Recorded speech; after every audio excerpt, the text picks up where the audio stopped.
Magluluto kami ng Tik-tik. tik-tik sa Tagalog. Sa Bisaya pala, sorry. Ano ito, yung parang harina na sa mais para sa mga alaga natin. O isang sako, 850. Ito yung bugsay namin. Ito yung bugsay namin. Ayan, kumukulo na. Halo-halo.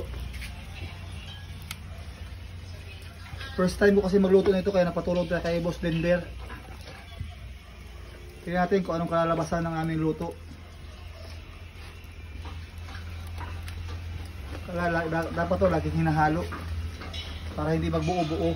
Nabubuo gano'n. O yan, nagbuo-buo na oh.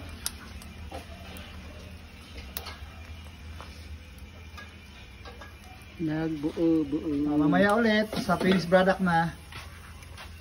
Natapos na din kami sa kakahalo-halo. Ito na ang finished product.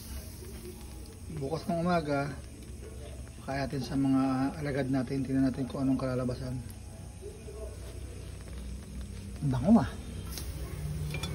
Yun lang.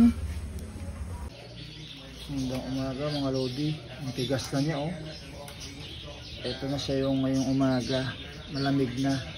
So hatiin natin ng paganon. Tapos paganon. Yun lang.